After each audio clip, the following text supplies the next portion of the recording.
नमस्कार बच्चों, कैसे हैं आप सब लोग। तो आज हम नैतिक विकास सिद्धांत के बारे में बात करेंगे। नैतिक विकास सिद्धांत जो एक बहुत इंपॉर्टेंट सिद्धांतों के अंतर्गत आता है, तो इस सिद्धांत के बारे में हम आज विस्तृत रूप से अध्ययन करेंगे। ये नैतिक विकास सिद्धांत जीन पियाजे के द्वारा भी दिया गया है और ये लॉरेंस कोहलबर्ग के द्वारा भी दिया गया है। हेविंगहर्स्ट के द्वारा भी नैतिक विकास सिद्धांत के बारे में बताया गया है। आज हम बात करने जो जा रहे हैं वो नैतिक विकास सिद्धांत की बात कर रहे हैं। और नैतिक विकास सिद्धांत यहाँ किसके बारे में बात की जा रही है, तो लॉरेंस कोहलबर्ग ने नैतिक विकास सिद्धांत बताया है।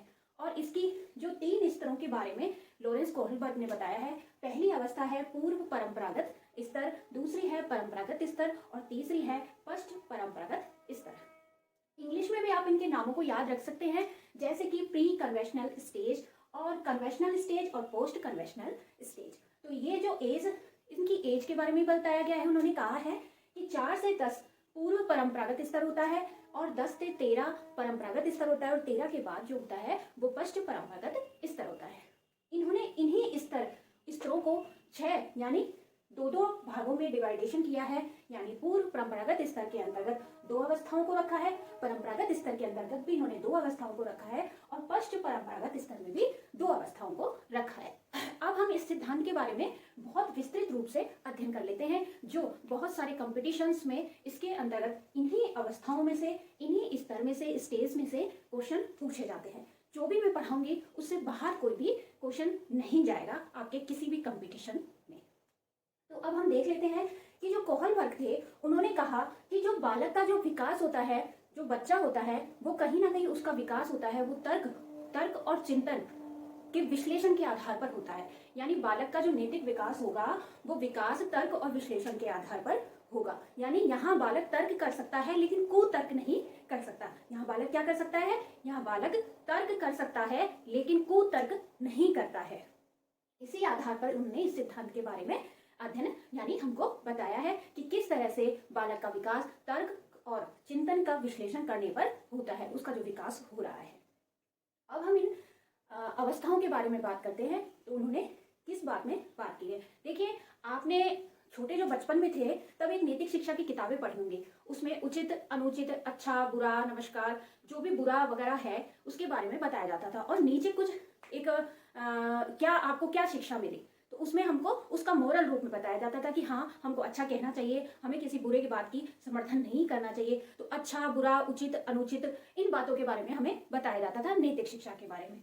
यहाँ पे भी नैतिक विकास सिद्धांत इसी आधार पर जो बालक है वो कैसे उसका विकास होता है, किस तरह से वो अपने एज ग्रुप में जब रहता है तो किस तरह की वो नैतिक बातें करता है। अब हम देख लेते हैं कि पूर्व परंपरागत स्तर प्री कन्वेंशनल स्टेज 4 से 10 वर्ष इसकी एज ग्रुप बताया गया है, आयु बताई गई है बालक की। इसमें जो बालक होता है वो पहले कोई भी कार्य करता है तो उसको आज्ञा और दंड की अवस्था, दंड व आज्ञाकारिता की अवस्था, यानी कि वो आज्ञा का पालन तभी करेगा जब उसको दंड का भय होगा। तो बालक यहाँ पर जो 4 से 10 साल का जो बालक होता है वो आज्ञा का पालन तभी करता है क्योंकि उसको ये भय रहता है कि अगर मैं कोई कार्य नहीं करूंगा तो मुझे दंड मिलेगा। इसी तरह से यहाँ पे बालक जो होता है बाहरी आवरण से, बाहरी तौर से उसका विकास होता है, क्योंकि बाहर जो उसको आवरण दिखाई देता है, बाहरी तौर से जो भी उसका एनवायरमेंट होता है उस आधार पर वो कार्यों को देखता है और कार्यों के बारे में अपना निर्णय लेता है।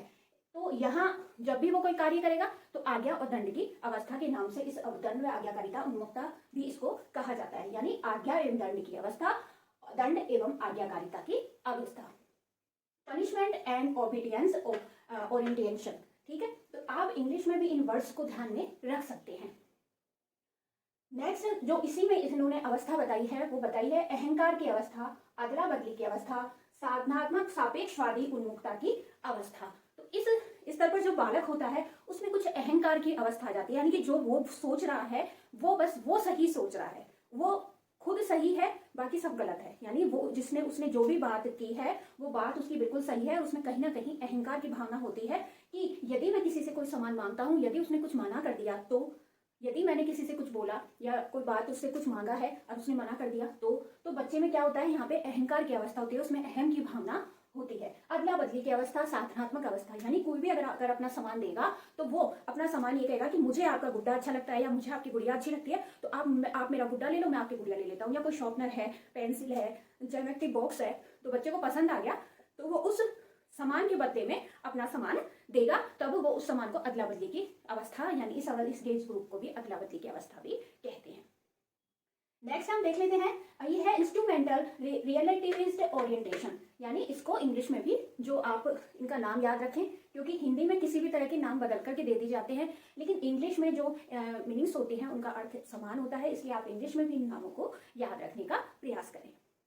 नेक्स्ट देखते हैं परंपरागत स्तर, कन्वेंशनल स्टेज 10 से 13। ये स्टेज जो है इस स्तर को भी दो अवस्थाओं में बांटा गया है। यहाँ जो बालक होता है 10 से 13 साल का जो बालक होता है वो समाज में जो व्यवस्थाएं होती है उनका सम्मान करता है, यानी उसमें वो हेरा फेरी नहीं कर सकता। उसके प्रति उसका क्या होता है, वो समाज में जो भी कार्य होता है उसका सम्मान करता है, और अगर यदि उसको कोई कार्य कहा जाता है तो उस कार्य को कर देता है। यानी कि अगर हम बच्चे की प्रशंसा की अवस्था, उत्तम लड़का अच्छी लड़की की अवस्था, यानी बालक चाहता है कि अपनी तारीफ करवाने के लिए उसको अगर कोई अच्छा कहता है, अच्छी लड़की कहता है या अच्छा लड़का कहता है, तो बालक उन कार्यों को बहुत अच्छी तरह से कर देता है। यानी अगर वो ये चाहता है कि मेरी प्रशंसा की जाए, यदि मैं कोई कार्य करूंगा तो मेरी प्रशंसा की जाएगी, और प्रशंसा की जाएगी तो वो कार्य करता है, इसी समय पर वो कार्य करता है। और ये एज ग्रुप हो गए अपना 10 से 13 वर्ष।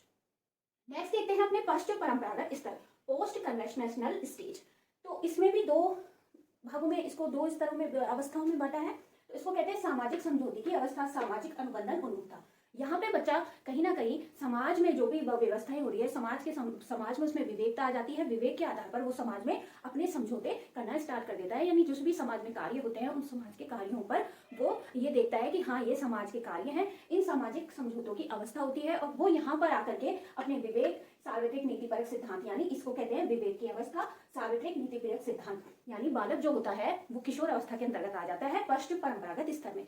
यहाँ वो अपने विवेक से, अपने बुद्धि के आधार पर कोई भी कार्य करता है, यानी समाज में जो भी कार्य होता है तो उसको ये रहता है कि हाँ नियमों में परिवर्तन किया जा सकता है, और उन नियमों में परिवर्तन करने के बाद समाज में वो अपना जो है वर्चस्व निभाने के लिए अपने विवेक और बुद्धि का प्रयोग करता है।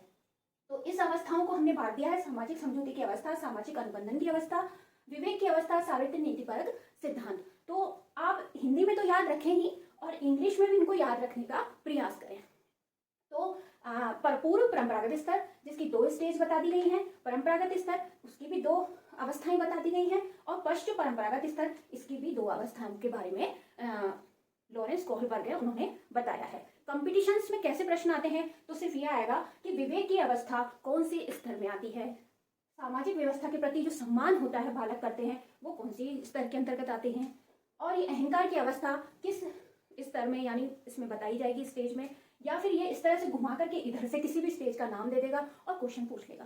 सिर्फ आपको ये सारणी बहुत अच्छे से याद होनी चाहिए, और शायद मैं जानती हूँ कि अगर 2 बार या 3 बार आप पढ़ेंगे तो आपको ये पूरी सारणी आपको बहुत अच्छे से याद हो जाएगी। तो आज हमने ये जो किया है सिद्धांत, वो किया है लॉरेंस कोहलबर्ग का, और बालक का विकास किस आधार पर किया जाता है, चिंतन और तर्क के आधार पर बालक का विकास इन्होंने ये बताया है, यानी चिंतन और तर्क का विश्लेषण करने के आधार पर बालक का विकास होता है। और ये नैतिक विकास सिद्धांत किसके द्वारा दिया गया है, लॉरेंस कोहलबर्ग के द्वारा, और 3 स्टेज की इन्होंने बात की है, और 3 स्टेज में उन्होंने 6 अवस्थाओं के बारे में बताया है। तो यहाँ पर इस वीडियो को मैं समाप्त करती हूँ, और आप अच्छे से इस वीडियो को देखें और बार बार देखें। एक बार अच्छे से आप नॉर्मल वेज में देखें, उसके बाद आप स्पीड करके देखेंगे तो ये आपको बिल्कुल अच्छे से याद हो जाएगा। इससे बाहर लॉरेंस कोहलबर्ग से किसी भी तरह के कोई भी प्रश्न नहीं जाते हैं। आप स्क्रीनशॉट ले लीजिए, और यहीं पे मैं अपनी वीडियो को समाप्त करती हूँ। नमस्कार बच्चों।